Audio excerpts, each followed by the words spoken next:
तदीया वा गंगा विविधनय कल्लोल विमला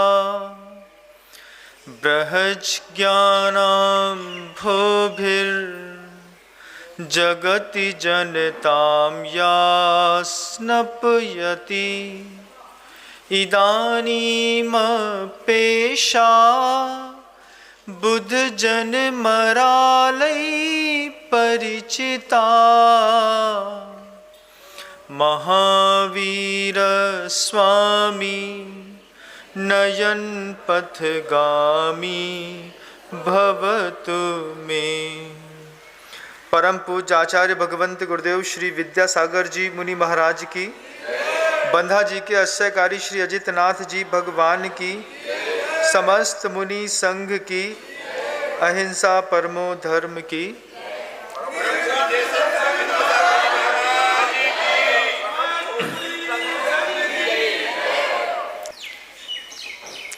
एक कथानक पिछले 15-16 दिनों से आप सबके सामने निरंतर प्रवाहमान है। हनुमान चरित आधार लेकर के पद्म पुराण में आचार्य भगवंत रविशेण स्वामी ने जिन शब्दों को गुम्फित किया है, सर्वज्ञ की ध्वनि से, आराती आचार्यों की वाणी से, जैसा जो कुछ भी आचार्य रविशेण भगवंत ने देखा सुना जाना है और वह जो लिख करके गए हैं, उनके आधार पर यह हनुमान चरित के अंतर्गत भामंडल और सीता का प्रसंग पिछले सत्र में आपने सुना था।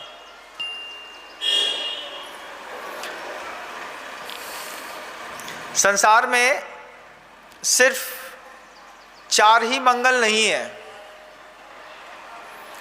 4 मंगल तो आपने सुने हैं, अरिहंत मंगल, सिद्ध मंगल, साहू मंगल, केवली परिणत्तो धम्मो मंगलम। हम मंदिरों के अंदर आकर के हमेशा मंगल भावना तो करते हैं। जब कभी भी मंदिर जाते हैं, तीर्थ क्षेत्र में जाते हैं, साधु परमेष्ठी के पास में जाते हैं, हमेशा मंगल की भावना ही करते हैं, भगवान सबका अच्छा हो, मंगल हो। लेकिन सिर्फ भावना करने मात्र से अगर जीवन में मंगल घटित हो गया होता तो कितना सौंदर्यमय जीवन होता। क्रियाओं में कुछ करना नहीं पड़ता, विचारों में कुछ सोचना नहीं पड़ता, ज्ञान में कुछ और लाना नहीं पड़ता। मात्र एक चीज, भैया भाव प्रधान धर्म है, हमने तो अच्छी भावना कर ली, अब बाकी को भगवान जाने। ऐसा करने मात्र से संसार के दुखों से कभी मुक्ति मिलती नहीं। कुछ विशेष पुरुषार्थ भी इस जीवन में अपेक्षित रहते हैं। हम कितनी भी मंगल की भावना करें, लेकिन हमारी प्रार्थना ये मात्र हमारे जीवन को उन्नत स्थान पर नहीं रखती। आचार्य भगवंत बार बार इस बात को कहते हैं कि प्रार्थनाओं की जो मंगल भावना है, उसके अलावा हमें कुछ मंगल अपने घर में जुटाने भी पड़ते हैं। घर के अंदर जो है वो मंगल वातावरण आपने स्थापित किया कि नहीं किया, आप कुछ सोचिएगा।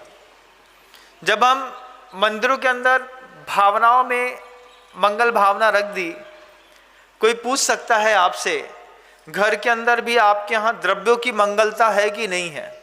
मंदिर के अंदर आकर के सिर्फ मंगल की भावना करके चले गए, इतने मात्र से आपके जीवन में मंगल घटित होने वाला नहीं है। हमको अपने घर के अंदर द्रव्य मंगल की उपस्थिति भी लानी पड़ेगी। कभी आपने ऐसा सोचा कि हम अपने भगवान का जो प्रातिहार्य है, श्वेतांबर संप्रदाय में ये खूब चलता है। श्वेतांबर संप्रदायों में जितने भी आश्चर्यकारी जिनबिंब होते हैं, मूर्ति पूजक होते हैं, वहाँ पे जहाँ कभी कहीं जाते हैं तो भगवान जी के विग्रह के सामने रखे हुए वे जो मंगल द्रव्य होते हैं, अष्टमंगल और अष्ट प्रातिहार, वे वहाँ से अपनी कमेटी से लेकर के अपने घरों में ले आते हैं और घरों में ला करके स्थापित कर देते हैं। उनके पीछे का उनका भाव रहता है कि ये हमारे यहाँ मंगल द्रव्य आ गया। हम मंगल भावना करते हैं, वो मंगल द्रव्य मंदिर से ले जा करके अपने घर में स्थापित करते हैं। अभी तक आपने सुना होगा, अरे महाराज जी हमने तो सुना था कि मंदिर जी में अष्टमंगल स्थापित किए जाते हैं। मैं आपको आपके जीवन की और ऊंची उड़ान का एक नया सूत्र देना चाह रहा हूं।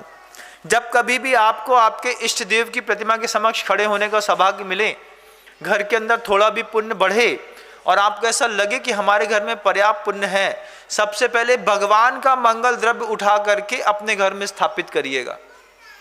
कमेटी की अपनी व्यवस्थाएं रहती हैं, उनकी अपनी राशियां रहती हैं, वो देते हैं लेते हैं जो भी करते हैं, लेकिन प्रभु जी का प्रातिहार हमारे घर में पहुंच जाए और फिर किसी एक की भावना होती है तो वो प्रभु जी के स्थान पर भी अपने घरों से एक प्रातिहार जाकर के स्थापित करता रहता है। जैसे छत्र बदलते रहते हैं निरंतर, ऐसे प्रभु जी के उस वेदिकाओं में से प्रातिहारियों का परिवर्तन भी होता रहता है। और जिनके घरों में अत्यधिक दरिद्रता या फिर अत्यधिक क्लेश का माहौल रहता है, ऐसे घरों में तो आप उन संप्रदायों में जाकर के देखिएगा किस खूबसूरती के साथ प्रभु जी का मंगल उठा करके अपने घरों में जाकर के स्थापित कर देते हैं और अपने सौभाग्य को हमेशा वृद्धिंगत करते रहते हैं। हमारे यहाँ ये परंपरा नहीं है, लेकिन ये बात बहुत अच्छी है, सुदृढ़ है, आप चाहें तो इम्प्लीमेंट कर सकते हैं। दिगंबर जैन शासन में ऐसा कुछ मानते नहीं। हमारे यहाँ तो बड़ी विचित्र स्थिति है। हमारे यहाँ विचित्र स्थिति ये है कि हमारे यहाँ कर्मों की लीला अपरंपार है। हमारे यहाँ एक गाना हमने अपने दिमाग में ऐसा बैठा दिया है, स्वयं कृतम कर्म यदात्मना पुरा फलम तदीयम लभते शुभाशुभम। जो खुद करोगे, जो बोगे वो भोगोगे। ये हमारी विचारधारा है बंधुओं, लेकिन आचार्य भगवंत कुछ और कहते हैं। जहां आप कहते हैं कर्मों की लीला अपरंपार है, वहीं आचार्य परमेष्ठी कहते हैं धर्म की लीला अपरंपार है। आप गाते हैं गाना कर्म का, बार बार आप सोचते हैं कर्मों की लीला अपरंपार अपरंपार अपरंपार। हमने अपने जीवन में कोई भी अपराध किया, कौन सा अपराध किया महाराज? वो कोई भी अपराध जो आज भी आपके मन के अंदर कांटे जैसा चुभा हुआ है। हमने 14 साल की उम्र में ऐसा कर लिया था, 18 में ऐसा कर लिया था, 20 में हमने किसी घर में जाके चुरा लाए थे। जितनी आंख बंद करके अपनी स्मृतियों में जाकर के खो करके देखिएगा, जिन जिन अपराधों के बारे में स्वयं की आत्मा अभी भी घंटा बजाती है अंदर से कि ये तुम्हारे मत्थे का पाप है, मैं तुमको नरक लेकर के जाऊंगा, जो भी आपके मन के अंदर से वो आवाज निकलती है, अपनी ही बहन के ऊपर कुदृष्टि डाली हो, अपने ही परिवार में हिंसा करी हो, पिता को मारा हो, ताड़ित किया हो, माँ को गाली दी हो, कुछ भी अपशब्द कहे हो, परिवार में समाज में विप्लव खड़ा किया हो, किसी को भिड़ाया हो, कुछ भी किया हो, जिस भी आवाज का घंटा तुम्हारे अंदर से बजता हो, तुमको इस कारण से नरक जरूर मिलेगा। वो कारण आंख बंद करके दिमाग में प्रिंट कर लो, हाथ से लिख लो, कॉपी में कागज में, जाओ गुरुदेव के पास, उनसे बोलो इस घंटे की आवाज मुझे अंदर से परेशान करती है, इसका मुझे प्रायश्चित देकर के इसी भाव में सुधार दीजिए। इस भाव में आचार्य परमेष्ठी के पास जाकर के प्रायश्चित लेकर के जो हमने अपनी पवित्रता स्थापित करी, तो अगले भाव में सुंगरिया के बच्चे बनने का मौका नहीं मिलेगा। और नहीं तो फिर वहीं पर रह करके कैसा ची ची करता है, कैसी उसकी पुकार रहती है, कैसे उसके काटा पीटा जाता है, किस किस तरीके के दुर्दांत जीवन को जीना है कि अभी इसी भाव में बुद्धिपूर्वक धर्म की महिमा अपरंपार। कोई भी व्यक्ति है दुनिया में जो भी मुझे स्क्रीन पर गौर से सुनते हैं, उनके घरों के अंदर भी ऐसा माहौल होगा। उनके घरों के अंदर भी लोग शराब पीते होंगे, हिंसा करते होंगे, झूठ बोलते होंगे।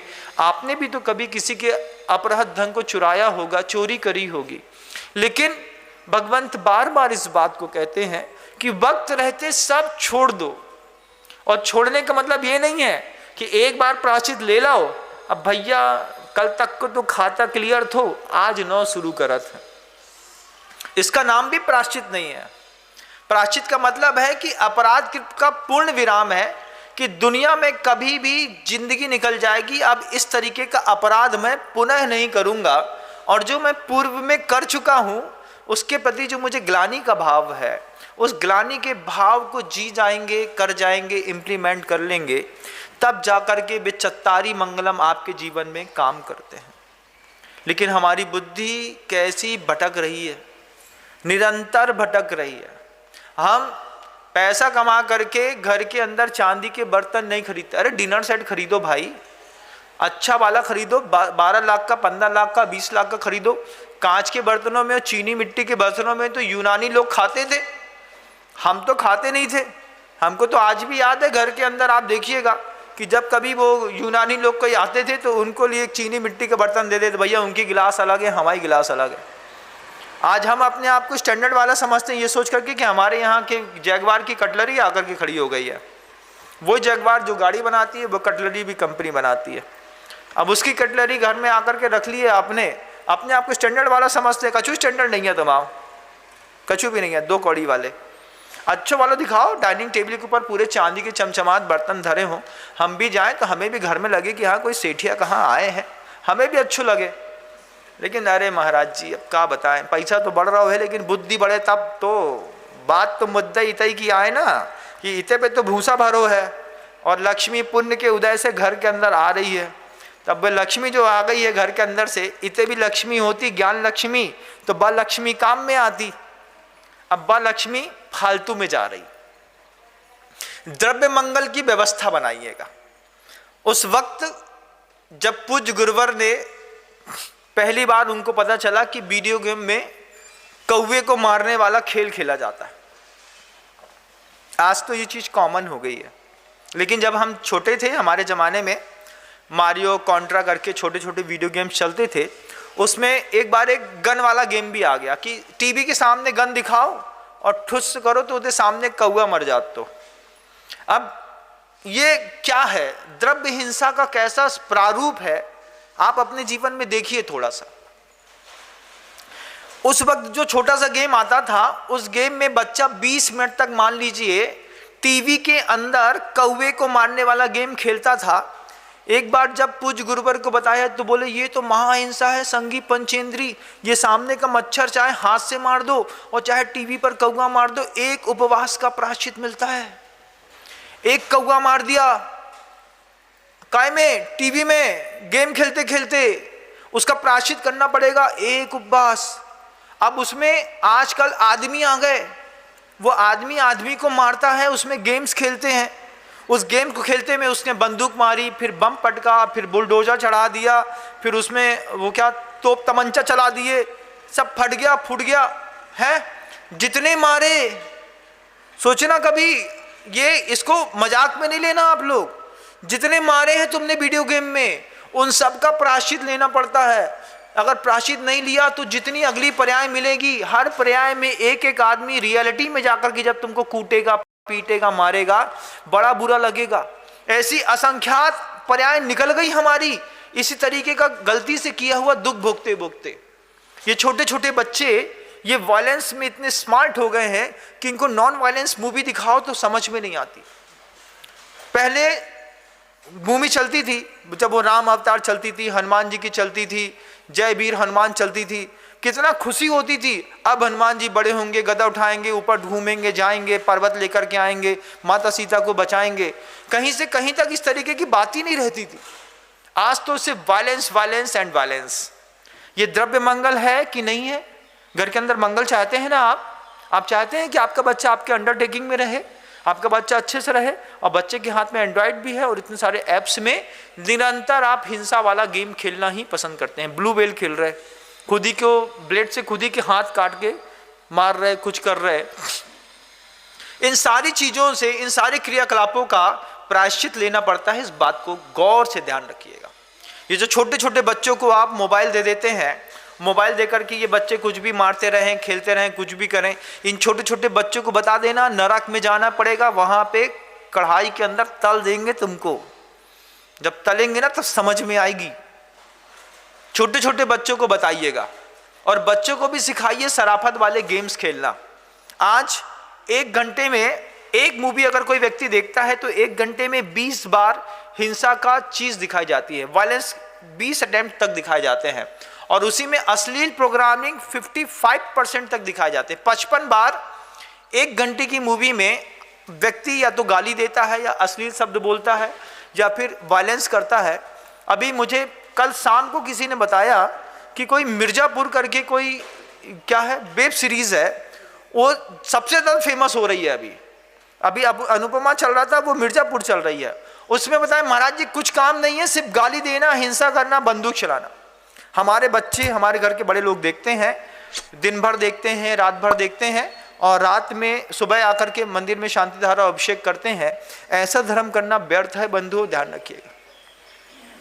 सबसे पहले द्रव्य मंगल की शुचिता निश्चित करिए। हमारे घर के अंदर इस तरीके की आपराधिक प्रवृत्तियों को बढ़ावा देने वाले प्रोग्राम नहीं देखे जाएंगे। हमारे घर के अंदर इस तरीके के गेम्स नहीं खेले जाएंगे, इस तरीके के टॉयज नहीं ला जाएंगे। बंदूक लेकर के, नकली बंदूक है महाराज जी, कोई जरूरत नहीं है। नकली गुलाब ला करके दे दो, ठीक भी चलेगा।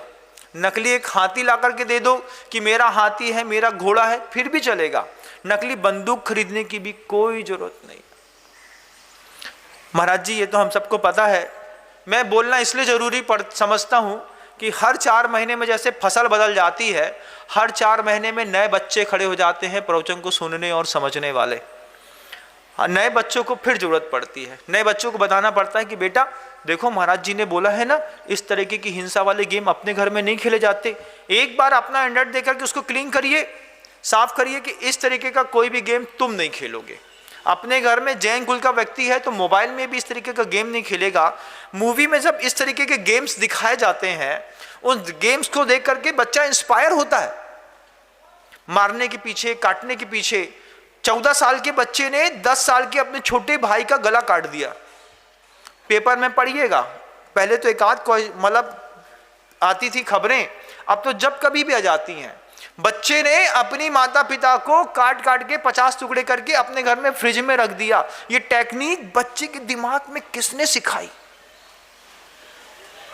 किसने हमारे बच्चे के दिमाग में ये भावना भरी है कि तुम अपनी मां के साथ 350 लीटर के फ्रिज में ये भी कर सकते हो? किसने सिखाया? क्या मीडिया ने, कल्चर ने इस तरीके से हमारे पूरे देश के लोगों को आपराधिक प्रवृत्तियों में और अधिक गहरा उतार नहीं दिया?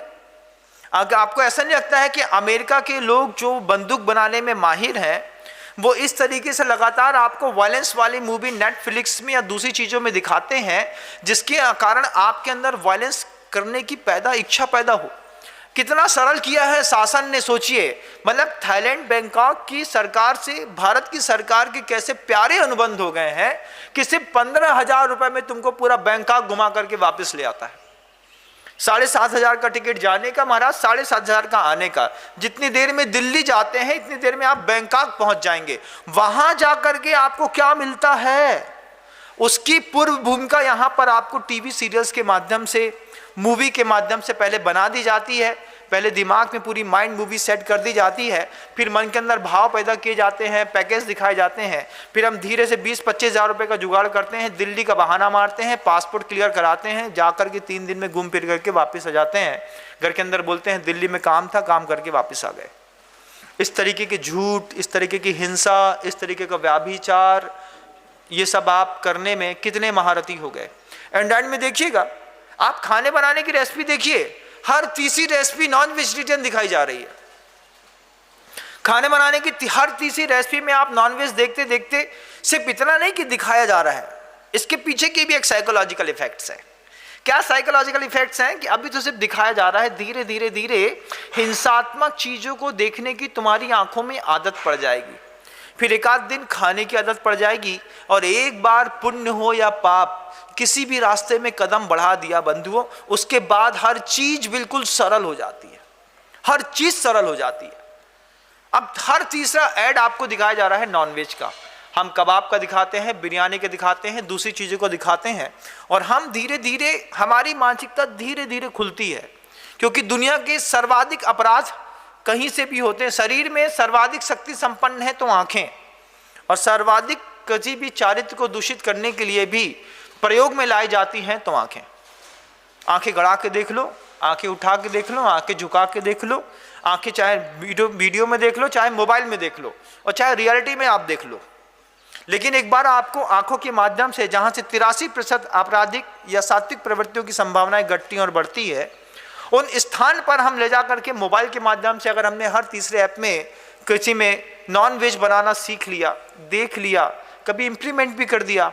अब तो और लोग हो गए, इतने समझदार लोग हो गए हैं कि वो सोयाबीन के चाप से नॉनवेज जैसा टेस्ट निकाल करके आपके हाथ में देते हैं। आप वो भी खाना पसंद करते हैं, वेज कबाब खाना पसंद करते हैं। शर्म नहीं आती है थोड़ी भी? जैन समाज के लोगों से पूछना चाहता हूँ, दूसरे लोगों के ऊपर तो मेरा अधिकार ही नहीं है, लेकिन अगर वो ऐसा समझते हैं कि हाँ मेरे ऊपर भी भगवान आपका अधिकार है, तो तुमसे भी पूछना चाहता हूँ, तुम लोग को शर्म नहीं आती है कि अहिंसक कुल में पैदा हो करके और इस तरीके की भोज्य सामग्रियों को अपने जीवन में स्थान देते हैं? सोचिएगा ना थोड़ा सा। पिछले सत्र में आपने सुना कि कैसे सीता का भामंडल से जब मिलन हुआ और दोनों आपस में एक दूसरे से बहुत गहरे फबक फबक कर रोने लगे। महाराज दशरथ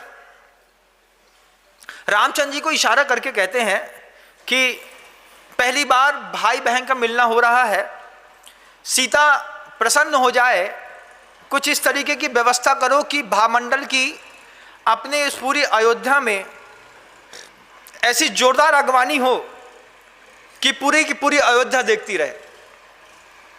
रामचंद्र जी से कही गई बात को लक्ष्मण ने 2 मिनट में ताड़ लिया और अगले ही कुछ पलों में लक्ष्मण ने संकेत देकर के पूरी अयोध्या में एक साथ तैयारियां करवा दी।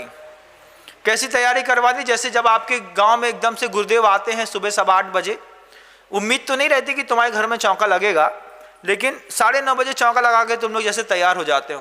बोले भैया अचार सी आए हैं, कहाँ से सोला आ गया, कहाँ से आटा आ गया, कहाँ से घी, कहाँ से दाल धुल गई, भगवान मालिक है। 9:30 बजे जैसे अचार सी के आने के बाद आप चौका लगा करके तैयार मिलते हैं, ठीक ऐसे ही लक्ष्मण ने पूरी की पूरी अयोध्या को सजा दिया। और अयोध्या को सजा देने के बाद दशरथ कुछ और विचार कर रहे थे। दशरथ राम से कहते हैं कि राम कह करके दशरथ के मुंह से प्राय करके रामचंद्र जी के लिए पद्म शब्द निकलता था। तो मुस्कुरा करके दशरथ जी पद्म से कहते हैं, पद्म इनके पिताजी को भी सूचना दे देते हैं, महाराज जनक को भी सूचना दे दो कि भामंडल यहाँ पर आज पहली बार भामंडल और सीता का आपस में मिलन हुआ है। और यह बात सोचते सोचते महाराज दशरथ ने महाराज जनक के लिए स्वयं अपने हाथों से एक पत्र लिखा। पत्र लिख करके जैसे वो पत्र पूर्ण कर रहे थे, सामने भामंडल का एक अभिन्न मित्र बसंत ध्वज आकर के खड़ा हुआ। भामंडल बसंत ध्वज से कहता है, महाराज दशरथ के हाथ का पत्र जो है आप लेकर के महाराज जनक के पास जाएंगे। और महाराज दशरथ के हाथ से बसंत ध्वज ने पत्र लिया और अपने घोड़े के विमान पे बैठ करके निमेष मात्र में ही वो मिथिला नगरी पहुंच गया। महाराज जनक अपने पूरे राज दरबार पर बैठे थे। जनक के बगल में महारानी विदेहा भी वहां पर बैठी हुई थी और विदेहा जनक दोनों आपस में एक दूसरे को देख करके सामने आते हुए विद्याधर आगंतुक को देख करके बड़े खुश हुए। बहुत खुश होकर के महाराज जनक के सामने जब बसंत ध्वज ने अभिवादन किया, उस विद्याधर के चेहरे की चमक देखते बनती थी। जनक ने पूछा कि आप किस विशेष उद्देश्य से यहाँ पर आए हैं? बसंत ध्वज कुछ कहने से पहले ही बसंत ध्वज ने महाराज जनक के हाथ में महाराज दशरथ का वो पत्र दे दिया कि महाराज दशरथ ने आपके लिए कोई पत्र भेजा है। महाराज जनक ने पूरा पत्र खोल करके पढ़ा और पढ़ते पढ़ते साथ ही महाराज दशरथ के चेहरे पर मुस्कुराहट और आंख में आंसू एक साथ गिरने लगे। उनके चेहरे की मुस्कुराहट और आंख के आंसू को देख करके जैसे ही महाराज जनक ने पूरा पत्र पढ़ के खत्म किया और भामंडल के आने का समाचार, जीवित होने का समाचार जब महाराज जनक को पता चला, जनक बसंत ध्वज के गले से लिपट गए। दूध को गले लगा करके महाराज जनक को ऐसा लगा कि हमने साक्षात अपने पुत्र को ही अपने गले लगा लिया है। महाराज जनक बसंत ध्वज से पूछते हैं, क्या सचमुच में भामंडल अयोध्या में है? बसंत ध्वज कहते हैं, हाँ महाराज, भामंडल ने अपना हंस का विमान भी आप सबको लाने के लिए यहाँ पर भेजा है। शीघ्र ही वह पीछे से आपकी सेवा में आ रहा होगा। महाराज जनक ने तनिक भी विलंब ना किया। विदेहा महाराज जनक की पत्नी का नाम था और उस विदेहा से जो पुत्री पैदा हुई थी उसका नाम वैदेही था। कई बार लोग इसमें कंफ्यूज हो जाते हैं कि विदेहा और वैदेही। विदेहा महाराज जनक की पत्नी का नाम, और उनसे जो सीता पैदा हुई, सीता को सीता भी कहते थे और सीता को वैदेही भी कहते थे। क्योंकि वो विदेहा की देह से उत्पन्न हुई है, इसलिए उसका नाम वैदेही पड़ गया। तो विदेहा और महाराज जनक अपने सारे बंधु को लेकर के एकत्रित हुए, और उस एकत्रित होने में जितना समय लगता था उस समय में भामंडल का भेजा हुआ सामने से वो विमान आकर के खड़ा हो गया। विमान क्या था कि विमान के चारों तरफ तो सिर्फ मणि और मोती लटके हुए थे। बीच में हंस की चोंच की आकृति वाला वह सामने का अग्रभाग था, और जिस पर बैठने के बड़े बड़े कंगूरे लटक रहे थे। छत चमर भामंडल लटक रहा था। 7 मंजिलों का वो विमान था, जिस विमान में जनक के साथ विदेहा और पूरे बंधु वर्ग मिल करके उसमें बैठे थे। विमान मुड़ा नहीं कि महाराज जनक पलक झपक पाते, इसके पूर्व में ही पूरा का पूरा विमान अयोध्या में सामने जाकर के उपस्थित हो गया। जब महाराज जनक ने देखा कि सामने से दशरथ भामंडल को लेकर के आ रहे हैं, सबसे सामने वाले रथ पर दशरथ के ठीक बगल में भामंडल बैठे थे, उसके पीछे के रथ पे राम और सीता बैठे थे, उसके पीछे भरत और शत्रुघ्न बैठे थे।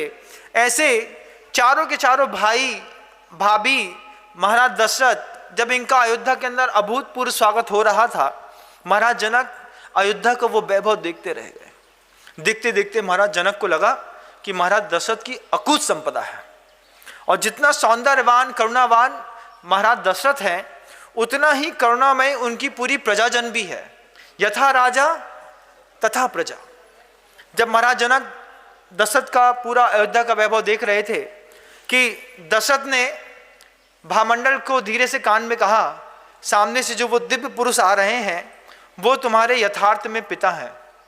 ये शब्द सुनते साथ ही महाराज जनक दशरथ ने अपने सारथी के कंधे पर एक हाथ रखा और सारथी ने रथ को वहीं रोक दिया। भामंडल से रहा न गया। भामंडल तुरंत रथ से नीचे उतरे और दौड़ करके जनक के सामने जाकर के खड़े हुए। जनक ने महाराज दशरथ को देखा। महाराज दशरथ ने पीछे से इशारा किया कि यही आपके पुत्र हैं, और तुरंत ही सर्वप्रथम भामंडल और जनक दोनों आपस में गले लिपट करके पुनः वह अश्रु की धारा बह निकली। महाराज जनक के पीछे पीछे विदेहा थी। विदेहा के पीछे पीछे महाराज जनक का छोटा भाई कनक भी था। जो दुनिया भर की आपने रामायण सुनी है, उसमें कहीं पर आपने महाराज जनक के छोटे भाई कनक के बारे में शायद नहीं सुना होगा। लेकिन रविशरण आचार्य महाराज जैन पुराण में, पद्म पुराण में इस बात को कहते हैं कि जनक का छोटा भाई कनक विदेहा के ठीक पीछे पीछे, जैसे राम के पीछे लक्ष्मण चलता था, ऐसे ही जनक के पीछे कनक चल रहे थे। और जब जनक और भामंडल का आपस में मिलाप हो गया, जनक खूब फूट फूट कर रो लिए, और पुष्ट बाजुओं को हाथ में धर करके पहली बार जब भामंडल को देखा, तब महाराज जनक को अति संतोष हुआ। जनक बहुत धैर्यवान और गंभीर थे। तुरंत 2 कदम पीछे हटके पीछे खड़ी हुई विदेहा का परिचय कराते हुए भामंडल से कहते हैं, पुत्र ये आपकी मां है। जब महाराज जनक ने पहली बार आप संबोधन अपने ही पुत्र के लिए कहा, तब भामंडल महाराज जनक को देखते रह गए कि पुत्र के लिए भी इतना सम्मान सूचक शब्द कोई पिता लगा सकता है। इस पुराण से हमें भी अपने घर के अंदर बहुत कुछ सीखना है। जब हम अपने बच्चे को कभी गंवार कह देते हैं, कभी गधा कह देते हैं, कभी तुम कह देते हैं, इस संवाद से सीखिए कि पिता पुत्र का भी सम्मान करता है, और सम्मान के कारण ही घर के अंदर एक व्यवस्थाएं सुचारू रूप से चला करती हैं। महाराज जनक ने भामंडल से कहा, यह आपकी माँ है।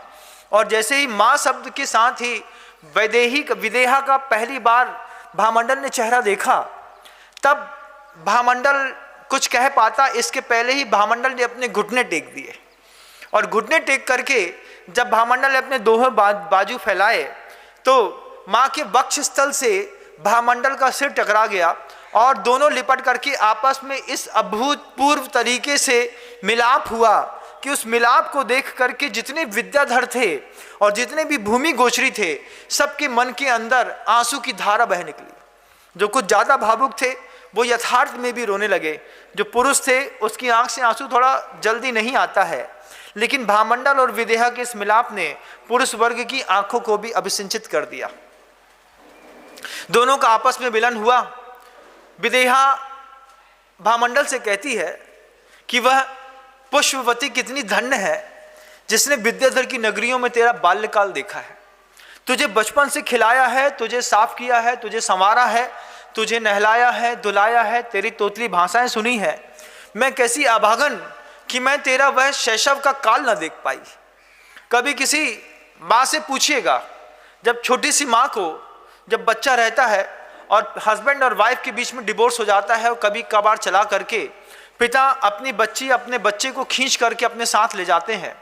भले पिता अपनी बच्चे को सरवाइव नहीं करा पाते हैं, लेकिन अहंकार के कारण माँ के हाथों से छूट करके जब बच्चा पिता की गोदी में जाकर के बैठता है, बंधु कितना कठिन होता है उस बच्चे का जीना, बड़ा होना, कितना कठिन होता है उस माँ का अपने आप को संभालना। विदेहा कहती है भामंडल से कि भामंडल पुष्पवती धन्य है कि जिसने तेरा छोटा सा बचपन देखा है। आज भी अपने घरों में देखिएगा, वो जो छोटी सी बेटी या छोटा सा बेटा होता है, जब वो बार बार बुआ शब्द ना बोल करके तुआ तुआ तुआ कहती है, पापा कहती है, मम्मा कहता है, बच्चा जब कुछ कहता है तब कितना मीठा लगता है। हम इतने रसिक हो जाते हैं उस छोटे से बच्चे के कि खा पी करके बुखार में भी अगर बच्चा सोता रहता है तो हमारा मन नहीं मानता है, खा पी करके जाते हैं, बच्चे को हिला करके जगा देते हैं। बोले क्या? बोले आधा घंटा इसके साथ खेलेंगे उसके बाद जाएंगे। छोटा बच्चा बड़ा कमाल का होता है। उस छोटे बच्चे ने बड़े बच्चे को भी बच्चा बना देता है। जो बच्चा कभी किसी के सामने झुकता नहीं है वो भी छोटे बच्चे के चक्कर में चलो हम घोड़ा बनते हैं, तुम हमारी पीठ पर बैठ जाना, सब खेल खेल लेते हैं। दुनिया भर में जब बच्चे घर के अंदर नहीं होते हैं उनसे पूछेगा घर कैसा दिखाई देता है। कई बार गुस्से में आकर के हम कहते जरूर हैं कि बच्चे की दोस्ती जी का जंजाल, लेकिन इसके आगे की भी एक पंक्ति और है, टूट गई दोस्ती और हो गए कंगाल। जिनके घरों से बच्चे चले गए उनका कंगालीपना आप हर घर में देखिएगा। दिल्ली हो, जयपुर हो, मथुरा हो, आगरा हो, कहीं का भी व्यक्ति हो, बच्चा पहले हॉस्टल के बहाने, हॉस्टल में पढ़ने के बहाने हॉस्टल में चला गया, फिर जॉब के बहाने अमेरिका चला गया। माँ बेचारी कहती है कि बच्चा हमने अपनी खुशी के लिए पैदा किया था और बच्चे की खुशी पूरी करते करते हमारे हाथ में अब कुछ भी नहीं बचा। ऐसा जीवन काल भी कभी हो जाता है। विदेहा भामंडल से कहती है पुष्पवती कितनी धन्य है कि उसने तेरा बेटा बचपन देखा है, मैं तेरा बचपन न देख पाई। मैं तुझे इस जवानी में प्राप्त कर पा रही हूँ कि मैं बस इस बात की मुझे खुशी है कि तू मेरा पुत्र मेरे लिए वापस लौट आया है। अयोध्या में भामंडल, सीता, जनक और विदेहा के मिलाप का पूरे 1 माह तक महोत्सव मनाया गया। रोज किमिक्षिक दान दिया गया, रोज बंदरबारें लगाई गई, रंगोलियां गाई गई, मंदिरों पर निरंतर शांति धारा और अभिषेक हुए, पूजन पाठे हुए, भाटों ने अच्छे वाद्य यंत्र बजाए, जयकारा लगाया। और इस पूरे माहौल में जब 1 माह की अवधि पूरी की पूरी बीत गई, उसके बाद महाराज जनक दशरथ से कहते हैं, महाराज ज़्यादा देर तक बेटी के घर में रुकना अच्छा नहीं माना जाता है। आपके मान सम्मान से हम अभिभूत हैं, अब हम अपने वापस मिथिला जाना चाहते हैं। जब महाराज जनक ने महाराज दशरथ से मिथिला जाने की बात रखी, तब महाराज दशरथ सोच करके कुछ और रोकना चाहा कि अभी कुछ नहीं तो एक पक्ष और रुक जाइए।